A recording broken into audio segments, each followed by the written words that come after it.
No Notes Movie Swap, Morgan Armstrong, Joshua Davis. Awesome. That's how they say it. They go, No Notes Movie Swap? Okay.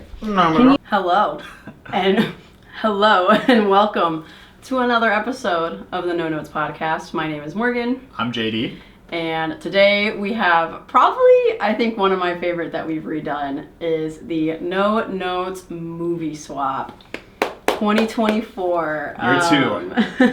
It's crazy that this is also year 2 of the podcast, right? Like we've been doing this long enough to where we have, like we did trivia for the second time. Now we're doing movie swap. We're kind of revisiting some of our favorite episodes in a new way, which is really exciting, I think. And these ones I think are so fun. Last time we did Your Name and Network. Yeah. And I think this year we have chosen movies that are just as completely opposite as we did last year. Yeah.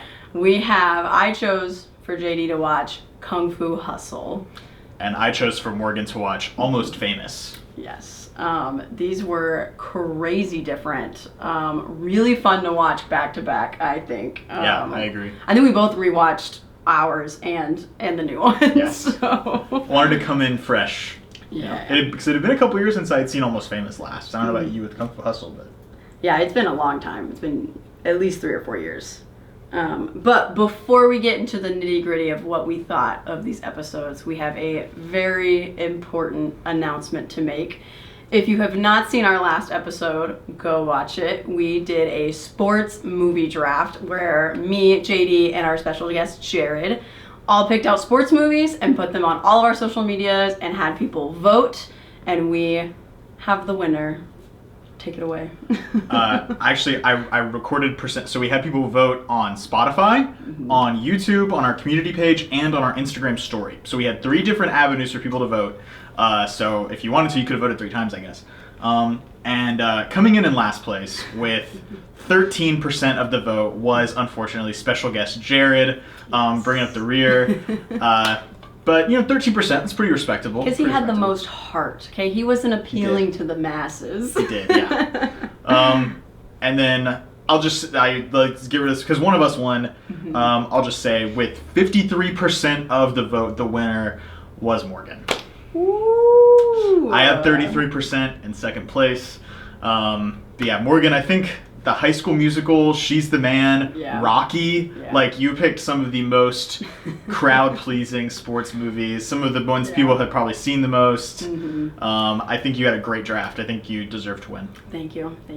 I do think I probably won because I think a lot of people don't love sports movies, and I don't love sports movies.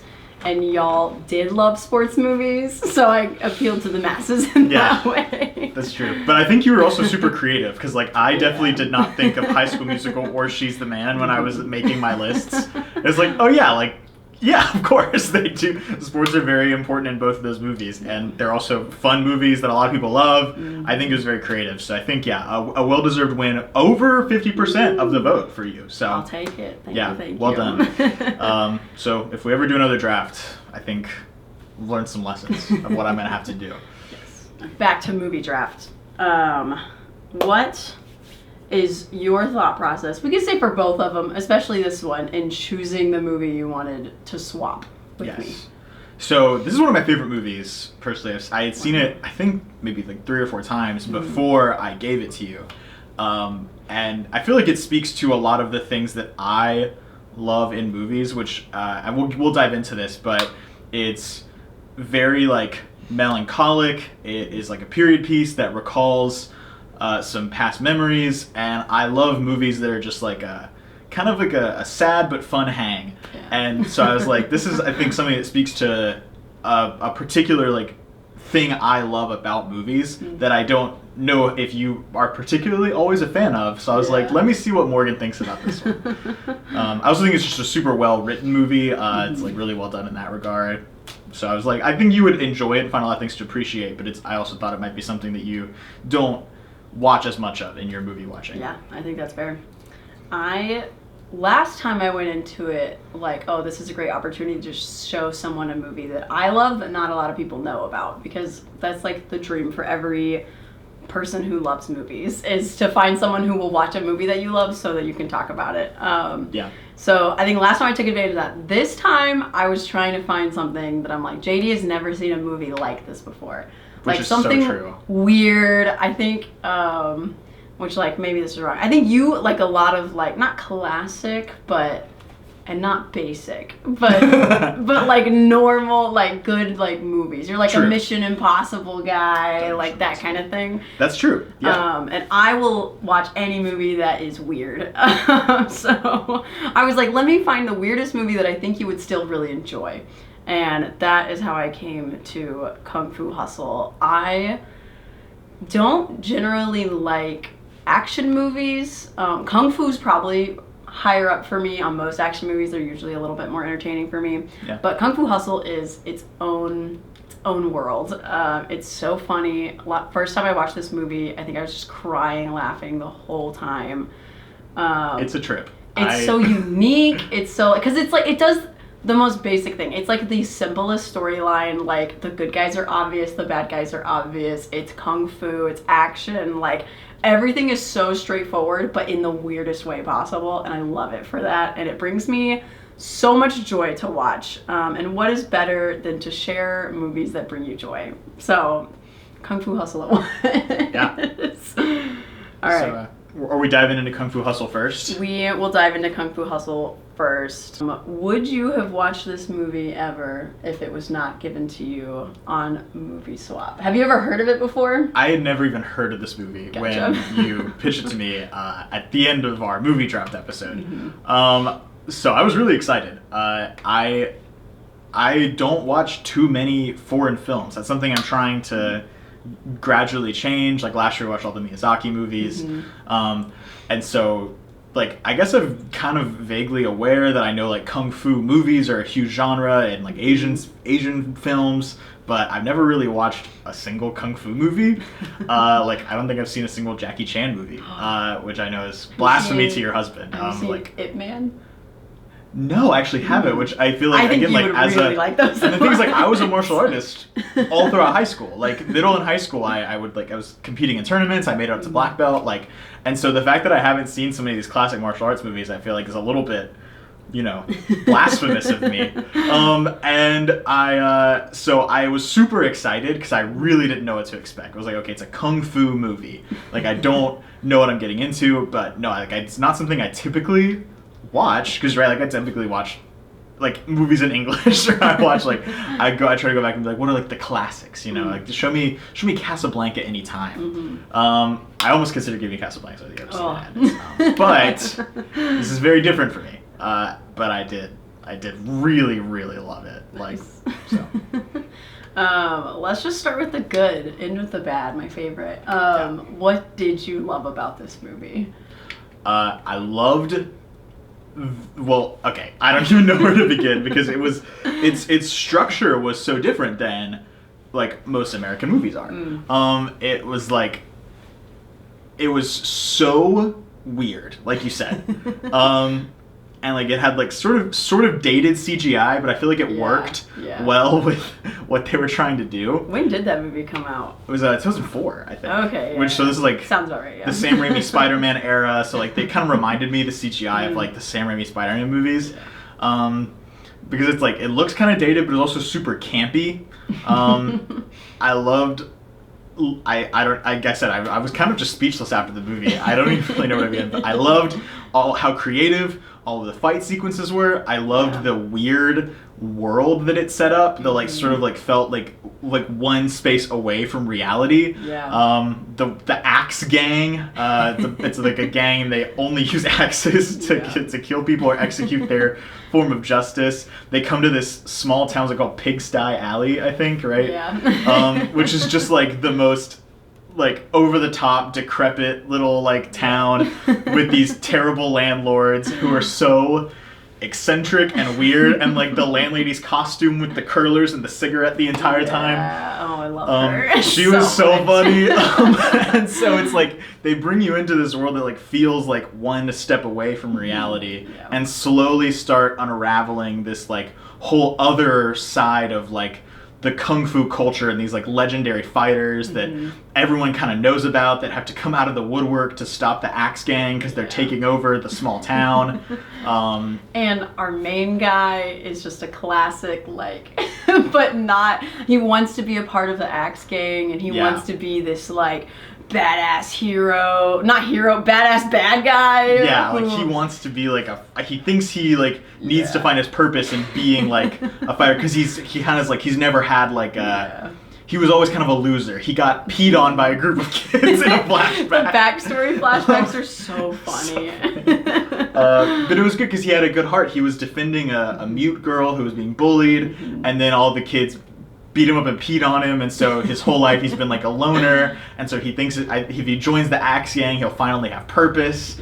But he's also like kind of a loser, so he's not very good at trying to join the Axe Gang. He just gets beat up for the entire movie basically until the very end. With his like funny sidekick. And then you have like the band of heroes in the town. It's not a town, it's like a apartment complex. But there's like a town square kind of. Because there's the landlords who were like shut off the water at first, and so you initially think the landlords are just like these greedy, money hungry people.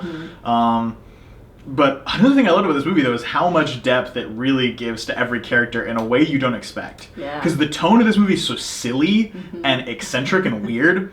But then, like, because you have, like, the landlady's so over the top with, like, the cigarette and the curlers and everything. And, you know, like, but the movie, like, very carefully, I think, reveals little pieces of information about the landlady and the landlord. Until you eventually realize that they have, a really tragic backstory and also a lot of their own secrets. I don't know how getting into spoilers we are about the movie, but, we learned that the landlady and the landlord were kung fu masters who went into hiding because their son was killed. And so it's like the movie is very deliberate about treating these characters who at first are very silly like archetypes, you know, with a lot of care in a weird way, like because the tone of the movie is so silly you don't necessarily expect so much care to be put into the characters, I think. But then there is, and it's like, oh wow, like there's so much humanity here in addition to like over the top silliness. And I think they do so good at the crazy tone shift. I think a lot of comedy movies kind of fail in it, where they try to be overtly silly and then they try to be overtly dramatic. And I think this movie does really good at being like just on the cusp of overtly silly. So that they don't have to be overtly dramatic. Like they're dramatic. It is silly. It's very cheesy. It's like, it's not gonna make you cry by any means. But, like, it does, like, you kind of care about the characters enough that the silliness is sillier. And that's, I think, a really hard thing to do that they do in a really unique way. I agree. And it's the same thing with the band of heroes in the town. They're, like, all retired kung fu masters who all settle in the same town without knowing each other. And then they, like, team up to fight the Axe Gang, and then they become friends.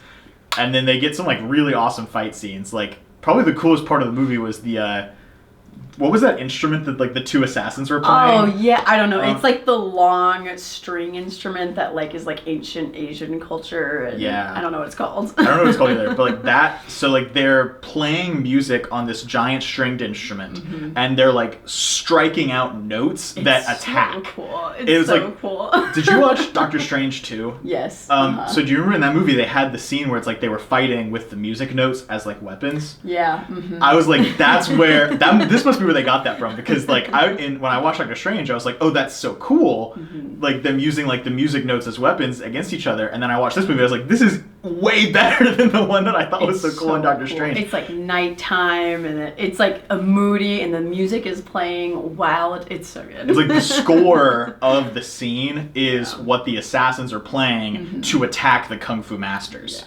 And so it's like, again, it's like kind of fantasy, but it's like so creative and it's so cool. And then and like the assassins seem like they're getting the leg up on the kung fu masters who are hidden, and that's when the landlady and landlord reveal that they are also like kung fu masters there in hiding. I think one of my favorite scenes is, I love the like the main guy's like sidekick guy. He's like kind of dumb, kind of nonchalant, just there for the ride. My favorite scene is when they're in the alleyway and he's trying, the Axe Gang is like, go kill someone. And Yes. and then you can join because you've never killed anybody. And he's like, yeah, easy, I can do that. And he goes to the city and tries to kill the landlady. Yes. And he's got like these huge knives.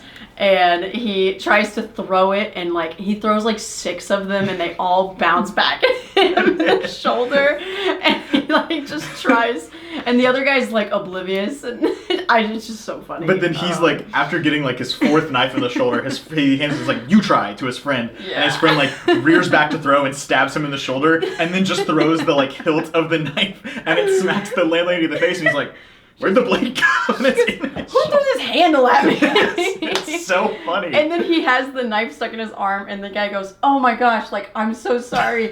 And he goes to pull it out, and the guy goes, "No!" And he pulls it out and goes, "Oh, sorry," and he sticks it back in. It's so good. That's like the comedy through the whole movie. Some of it is like that really silly, like, dramatic movement comedy, and then some of it is just ridiculous fighting. Most of it is ridiculous fighting, and like the final boss of the movie. What was his name? Do you remember? No idea. The like final boss is like the greatest kung fu master of all, who the Axe Gang like breaks out of jail because they want this guy to defeat the landlord and the landlady. Because like the Axe Gang has decided that the landlady and landlord are like their mortal enemies. Yeah. And so they break this like great kung fu master out of jail, and his like final move is like the Toad style of martial arts. So he gets on all fours, and his chin like extends, and it's like, again, it's like early 2000s CGI, so it doesn't look great, but it's so wacky and over the top, and he's just like bouncing around like a frog on all fours, and it's like so ridiculous, but also like a little bit menacing, and so like you're having fun with it. I felt like you're not taking it too seriously, but there is enough like dramatic tension, and because I think they've made you care about the main guy, the landlady and the landlord, like they've introduced enough to draw you into these characters to relate to them and care about them, that, you know, when a giant toad is attacking them, you're like, okay, I like want you to survive, you know, so I think you said it really well, like they balance the tone shift so well, where it's like there's enough that like you really like the characters, and there's enough that's really silly that it never feels like, okay, well, this is just too absurd for me to care about, or that this is like too dramatic and intense for me to have fun with. I think it balanced those things really well. All the reasons to love Kung Fu Hustle. If you haven't seen it, it's such a fun time. Definitely watch it. Let's get into it. What did you not love about it? I honestly, the sidekick was funny, but I didn't really get like... I don't know. My only real problem with the movie was the main character's story arc. What was his name? Do you remember? I don't know any characters' The main names. guy. I was just like thinking like the Axe main guy. The main guy. So the main character in the movie, the down as luck loser, who got peed on, like him, like he basically spends the entire movie like. He's like, I want to be like something better than I am, but he can't seem to like escape just being a loser. No matter how hard he tries, and he like sends his like best friend away, who's been super loyal to him, and sort of joins up with the Axe Gang eventually. And like I don't know, his like arc is pretty standard, but then it's like he just keeps on like being a loser and being a loser for the entire movie, and like you're rooting for him, you know, because like we have his flashback and the actor's playing him very sympathetically. But then it's like all of a sudden, out of nowhere, he like they've like kind of hinted at this from the beginning, but like he like gets injured. The landlord and the landlady find him, and then he gets like resurrected and is all of a sudden the greatest kung fu master that has ever lived. And it was fun. Like I was having fun with it, but I was just like. It just felt like it came out of nowhere to me. And again, I feel like if I rewatched the movie, maybe they would have laid more groundwork for it. But that was sort of my only thing. I was just like, well, like I feel like I didn't earn this. Like I feel like you spent 90 minutes of him being a loser, and then the last like 15 minutes he's awesome. It's like I completely agree. I think the main character is probably the worst storyline. Everyone around him is like fairly well rounded, and they have like more realistic backstories and more of a reason to do the things that they're doing. And then he's kind of just thrown into the middle of it.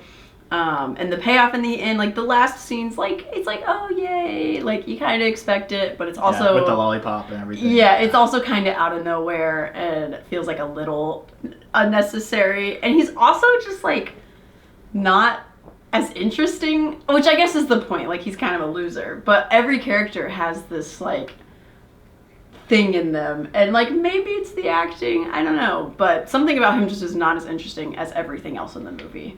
Yeah, I agree. And maybe it is that the arc just doesn't get there early enough. He just kind of stays that, and then right at the very end, instead of like gradually getting cooler and having more of a reason to care about things. But yeah, the writing and storytelling in this is not its appeal. Yeah, I think that's fair. It's definitely, I do think it's probably my third time watching it, and I haven't seen it in years. It was not as fun as the first time because a lot of the appeal is the craziness. And once you expect it, it really gets kind of boring because you're like, okay, we get it. Like, they're silly fighting. And then you're like an hour and a half in and it's like still happening. So I think on a second watch, it definitely was not as good, but just as fun to watch with new people. Like, I would watch it with a new person every time and have just as much fun, but watching it just on my own was not the move. It was a little bit of a struggle to get through. I had the same thought. Like, I was like, because I watched it by myself, and I was like, I wish I was with like Mariana, or I wish I was with a group of friends, like that I could be like kind of sharing this and commenting on this, because it's so wild and crazy, and so it is like a blast. But I think it's also one of those movies that is meant to be enjoyed with people. Yeah, great party movie. Great party movie. I agree. Like, even like, I don't know, like last year, Your Name, I think I would probably have gotten as much, like you and I and some friends all watched Your Name together. Yeah. When I watched, whether that was like us watching it for the movie swap.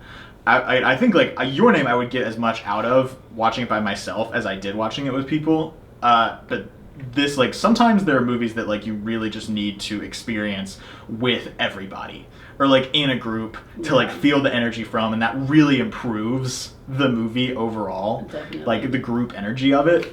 Like, and I think Kung Fu Hustle probably would be like that. Like, if I was gonna recommend this movie to somebody, I would be like, get together with your friends, enjoy it, you know, like make a night out of it, whatever it takes. Yeah. Any last words on Kung Fu Hustle before we give our ratings and reviews? I would watch a spin-off movie about the landlord and landlady. I genuinely... Yeah, absolutely. They need a sequel. They were the best part of this movie. So funny. In a way that I just did not expect. Because starting off the movie, I was like... I couldn't figure out what the movie was going to be. Yeah. Like, I really had no idea. Because, again, it's my first ever Kung Fu movie. I think only, like, the second or third Chinese movie I've ever seen. Yeah. And so it's a style of filmmaking that I was super new to. I think, appreciated it. And I'm like... Because it was kind of the first like kung fu like action movie I've seen, like I'm anxious to see more to sort of see how this one compares. But I think as an entry for me into a whole new style of filmmaking, it really worked. So I thought, and I said kind of this in my Letterboxd review, I was like, it's totally new to me, which I really appreciate the fact that I got to watch this and experience like this whole new thing. But I definitely think A, it was a great introduction to a new style of filmmaking. B, I would watch it with friends. C, Landlord Landlady spin-off when. Yeah. All right. Reviews, rating. How many stars did you give it? Follow us on Letterboxd to see these. Yeah, you can post our Letterboxd reviews and find our Letterboxd reviews in the description. I give this 4 stars out of 5. Kind of for all the reasons I said. Like, I had so much fun. I had no idea what to expect. I feel like the writing of the main character and his storyline left for me, it kind of felt unfulfilled, but so much of the rest of the movie was so fulfilling. I was like, how could I not give this 4 stars? Like, I had so much fun. Yeah. The first time I watched this movie, gave it 5 stars, said it was perfect. I think this time around, I'd give it 4 stars, maybe 3.5, but I think in a group setting, I'd give it 4 stars. On my own, I'd probably give it like 3, 2.5. Well, okay, so I'll land in the middle somewhere with yeah. like a 3.5, 4 stars. Okay. But yeah, there's Kung Fu Hustle. Watch it if you haven't seen it. opens up a new world. I do think this movie is like crazy for people who've never seen kung fu movies, but a lot of kung fu movies kind of give this vibe. Yeah. It's definitely the craziest one I've seen, but I'm sure there's more out there like it. Good. I'm ready to watch more kung fu movies because if the action is this like weird, wacky, and creative, I'm gonna have so much fun. Yeah. Come back for the kung fu episode of No Notes Podcast. All right, we'll take a break and we'll flip it over to Almost Famous. Welcome back to the No Notes Podcast. We are on our second half of our movie swap episode. We just finished talking about Kung Fu Hustle, and now we are going to talk everything Almost Famous, which is the movie JD chose for me to watch. Yes. So, Morgan, you had never seen this, right? No. No? So, I mean, I kind of want to, what was your perception of the movie going into it? Mm-hmm. And then, is this something that you would have watched if it was not given to you for movie swap? So, I definitely have seen this poster everywhere. Like, all over Letterboxd, Twitter, I see it a lot. It's the purple poster. She's got her little sunglasses on. But I just assumed that it was some lame 2010s girl wants to be a singer, which all of those movies are bad. Never seen a good one. So no, I definitely would not have ever watched this. I didn't know what it was about. I'm basing all of this on the poster that I've seen. Never read description or anything. And then whenever I know that I'm going to watch a movie, I try to do no research. So I did my very best to not open Letterboxd and not look it up, and I just opened up my laptop and just started watching it and just let it hit me with what it was going to hit me with. Yeah. And I was pleasantly surprised with what it was about and how it handled it, for sure. Yeah. But definitely not the kind of thing that you think you would have watched. No. Even after watching it, I'm like, this is not generally the kind of movie that I would enjoy. But we are seeing new horizons today, going outside of my regular box, which is what's great about a movie swap. It was worth it this time, definitely. Really, really liked this film. So, if you don't know what Almost Famous is about, it follows a 15-year-old rock journalist named William, who's wannabe rock journalist. Yeah, his mom has lied to him. He skipped a couple grades. He's 15, but he's about to graduate high school, and he decides to take with what time he's owed. He convinces Rolling Stone, the magazine, to fund a trip for him to travel with Stillwater, a fictional 70s rock band, contemporaries of Van Halen, Led Zeppelin, The Who, to follow them as they go on a leg of their American tour. And so it's all about him, the band, Stillwater, and the groupies, or the band-aids, as they call themselves, because they aid the band. Yes, that's a good one. So we follow William, we follow the band, we follow one band-aid especially named Penny Lane, who's sort of the other main character of the movie. So, Morgan, I want to start with, what did you love about Almost Famous? Man, this movie hits feeling so well, which definitely is right up your alley of movies that you love. I love a sad movie. Yeah. Or a movie that's in its feels. Not necessarily a sad movie, not sad, but I love a movie that's in its feels, and this movie is. Yeah, and I think we have this conversation a lot. It is so heavy on characters, and it is so good at being heavy on characters. It's got all these different lines going for the plot, but all of them are second to the feeling and the point that it's making in these characters' lives. And I think it just does all of that incredibly. The acting is incredible. The cast is great. Story is wonderful. This movie really, I just sat with it the whole time, and I had my headphones on, I was on my laptop and just watched it, and every single moment hit me so hard. The dialogue, probably my favorite part was the dialogue. I think the characters are amazing. All of their arcs are incredible, but the dialogue from each of them is so real. There's just some movies that you watch and it doesn't feel like it was written. It feels like these people, it felt like you're watching a documentary of this band going on tour. Yeah. And because it's the dialogue's just weird enough that it feels so real, but it's like quirky and fun. And I do think like I kind of went into this like the first few scenes. I was like, this is just gonna be like a little quirky, like we made it, we're famous, like it was all the hard work was worth it. It is so far from that. So far from that. Do you feel like there was well, who were like some of the standout characters in the movie to you? All right, so we've got there's some great ones. Yeah, my favorite, probably the mom. Shout out, yes. She's so funny. She's so... Rock stars have kidnapped my son. I love Don't take drugs. Don't take drugs. So good. Totally like reformed hippie, turned strict parent. Yeah. So good. I want to be her when I grow up. Loved everything about her. Very toxic mom. Love it.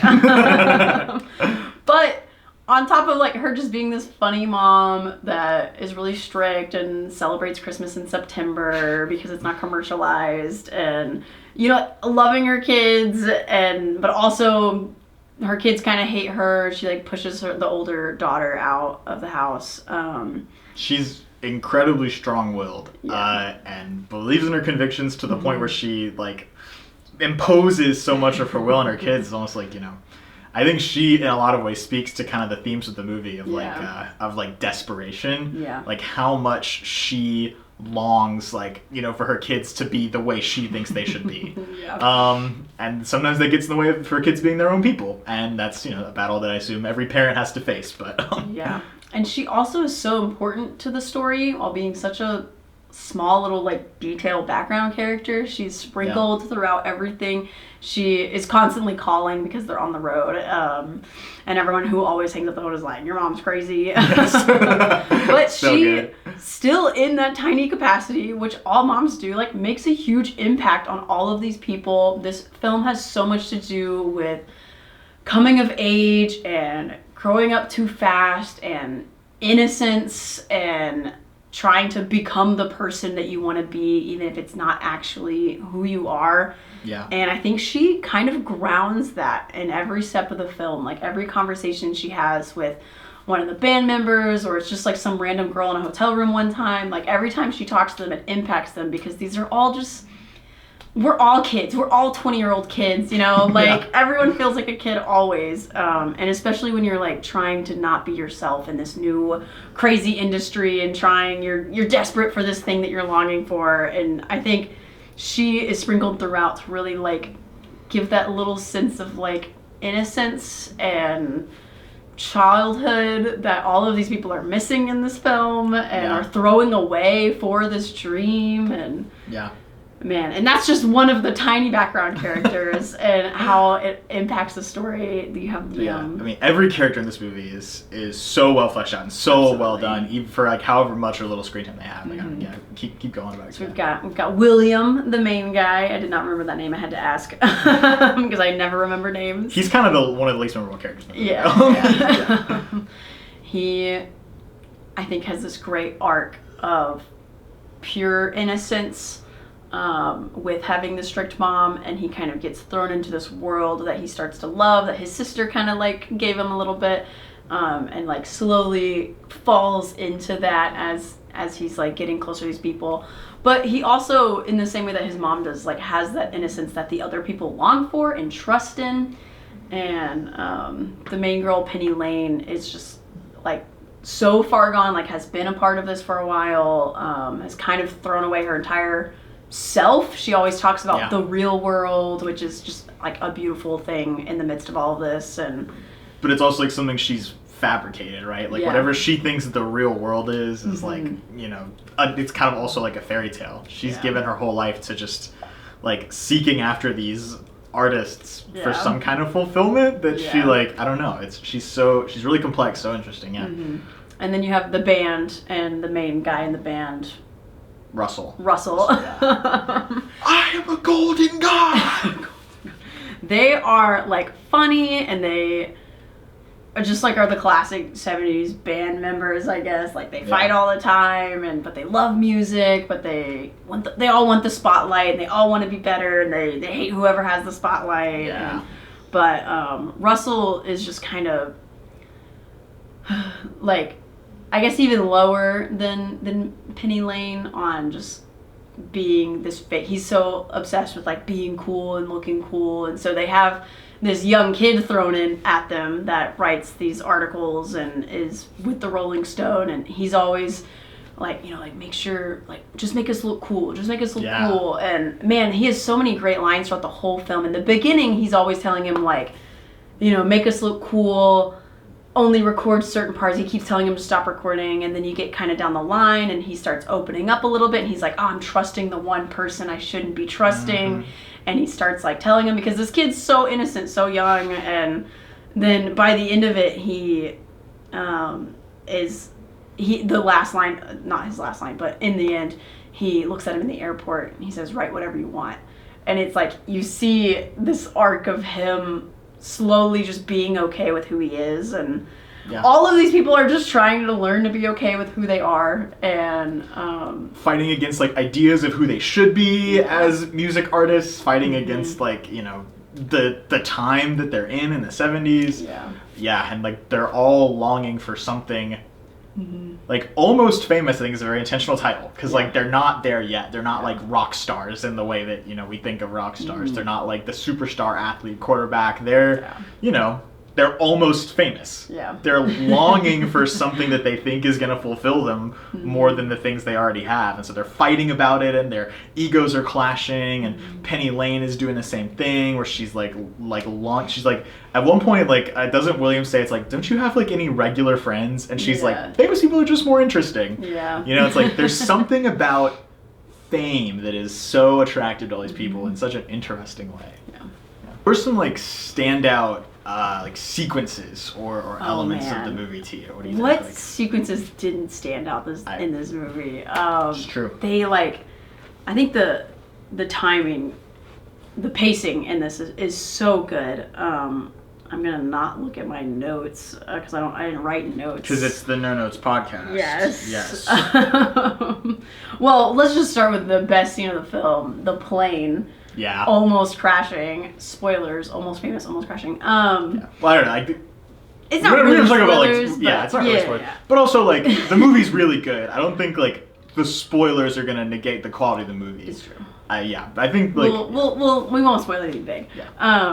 They get on with the plane towards the end of the film, and it's like pretending to crash, and they all kind of just, it's like the big moment where they all let their real selves out because they think they're about to die, and so they confess everything. It's like kind of funny, it's very real, and it like, some of it like feels a little cliche in one sense, but also like this movie came out in 2000, like it's, I think like movies have been inspired by this. It works so well, like it's like, because all of the emotions of the movie are bubbling up, and they just had like kind of their climax, their big show in New York City, you know, and they did well, and like, but all the emotions and everything from the movie like bubble up to this moment, and it's so well executed. The dialogue is great. The acting performances are all great. It's it's really, really well done. And that scene is, oh man, it's just so good because they like needed a push to finally let themselves out. And then, you know, the ending, it kind of changes and whatever. But there's also just so many scenes in the beginning whenever the kid keeps sending letters to Philip Seymour Hoffman's character, who's kind of his mentor and like runs this little magazine. Like Gandalf, if he really loved The Clash. Exactly. And was kind of depressed also. It's the end of rock and roll. He was like, oh, you're right, you came at the worst time. And, that scene right at the beginning when he's kind of telling him, I mean, they really lay out everything that's going to happen in the movie. He's like, people are going to lie to you. No one is real. You're going to be used. You're going to make so many friends, but none of them are actual friends. And he's basically just preparing him for what it's like in like a cool way. He's like this. That's just how it is. That's the industry. Like, you're too pure for this. People are going to trust you. You have a trust face, and then like, don't trust them back. Basically, is what he's saying. And he kind of like doesn't really take any of it to heart. He just falls for it. Yeah, because William's 15. He's got like, you know, you're right. He lays everything out, and then it's like, but he still wants this relationship with this band. He like wants the relationship with Penny so bad. Like, he has a kind of unrequited crush on her, and it's like, it's like, I don't know, but it's like you capture like the longing of a 15-year-old who wants to be cool. Like, Yeah. he is desperate for, attention or affection, not attention, but affection from these people who he looks up to, respects, or has a crush on, in Penny's case. It's so well done. I think I really respected this film for not doing the obvious. Like, I really expected just immediately this kid would just fall off the cliff and do drugs and blah, blah, blah. Like, he would take drugs like his mom doesn't want him to. But they don't really do that. He kind of sticks to it. Like, he is just a genuine person who loves music and loves writing. And that stays his priority the entire film. You're right. He has other things that come up. But I think they very easily could have been like, oh, he is in love with this girl, like that's the only thing that matters, and made it into this love triangle, and he completely throws away all of his dreams. But it's not like a manic pixie dream girl archetype where it's just like she's this quirky girl who changes his entire life. Like she has so much depth and character too, and like yes, he likes her, but that's not his entire motivation. It's like he's a very complete person, you know, because like all of them are. Yeah, it's so great, so great. I think her character, Penny Lane, too, is like one of the triumphs of the movie. It's a great acting performance from Kate Hudson, but it's also just like That's Kate Hudson? Yes. No, I had no idea. from How to Lose a Guy in 10 Days. Wow. I think this is the first thing she ever did, too. It was like her debut movie. Good for her. Before she became rom-com princess Kate Hudson. She kills it in this movie. It's so good. Yeah, and like, because she...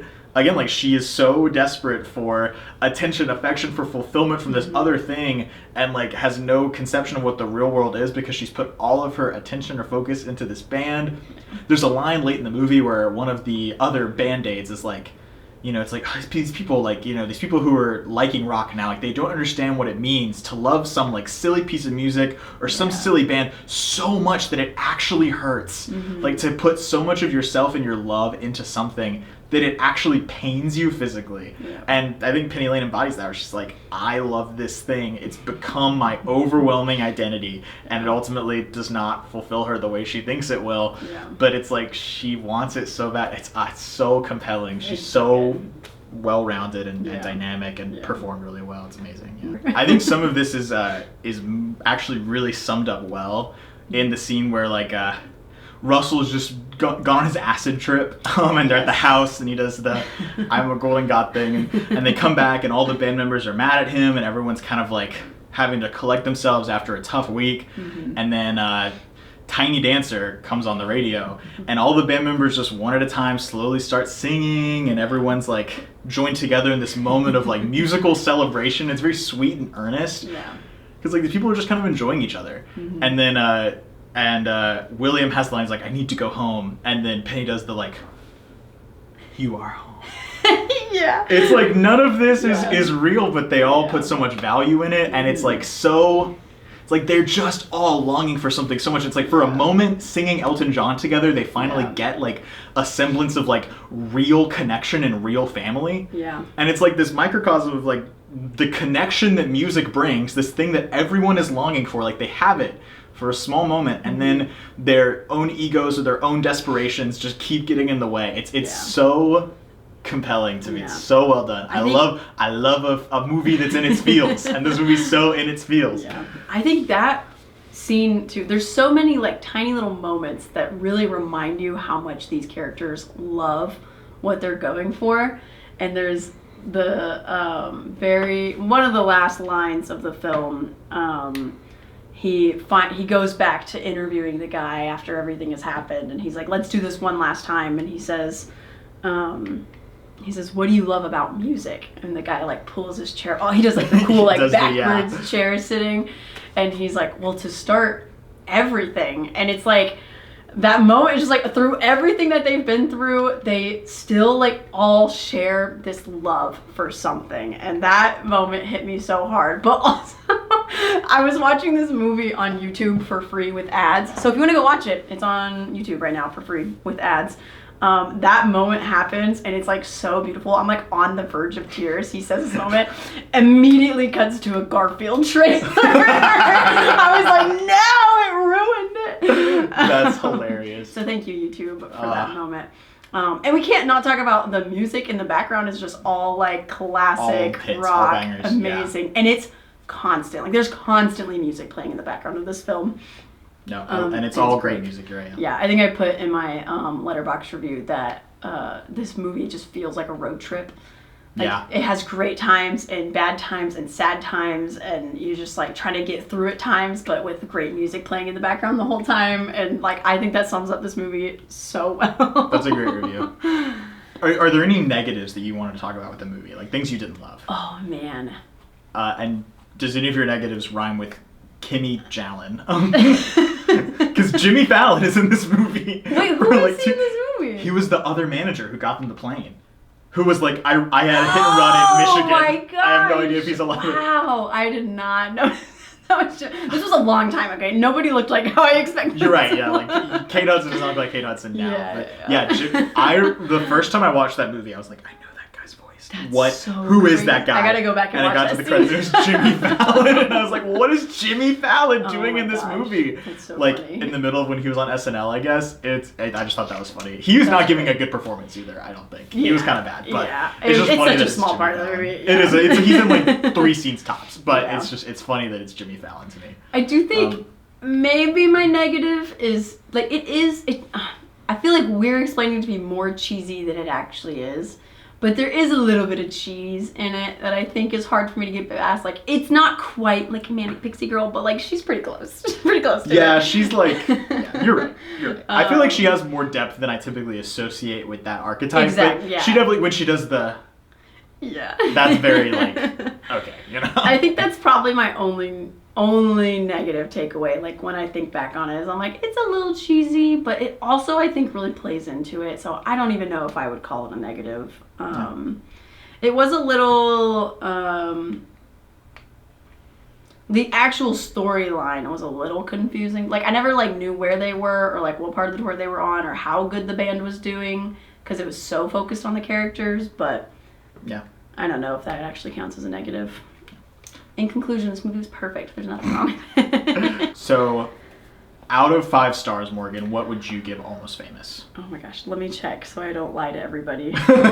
Which talking about it, every time I talk about it with someone who loves the movie, it makes me like, maybe I should rate it higher. But let me see what I did. But off the cuff, what did you? I gave it 3.5 stars. Okay. But I'm currently feeling like it should be 4 at least.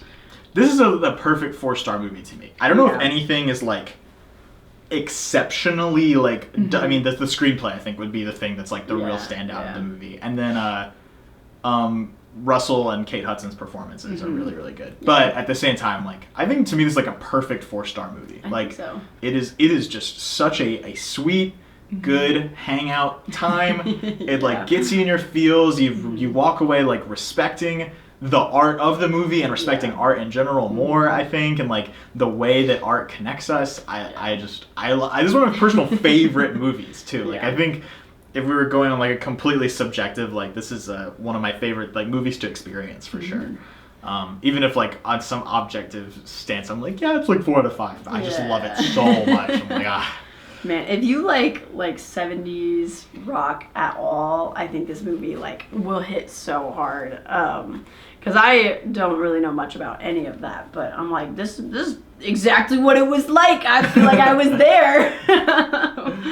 But I think I might bump mine up to 4 stars after this. Okay. 2 good movies. Kung Fu Hustle, Almost Famous. Very different, very good movies. Super fun. Check out these movies for yourselves and form your own opinion, and then let us know what you think about them. Absolutely.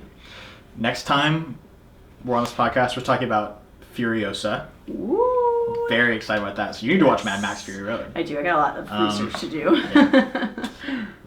I think that's about it. Yeah. Thank you so much for watching. Thanks to JD for giving me a great movie to watch. Thank you for watching the movie I gave you. Thank you for giving me an awesome movie. These are always really fun. I had a blast. You can watch us on YouTube, Spotify, TikTok. We're on TikTok, Instagram, all of the above. Everything will be in the description. Support us. Tell us what you think. We love to talk to anyone about movies, so absolutely reach out to us. And thanks for listening. We'll see you next time. Bye.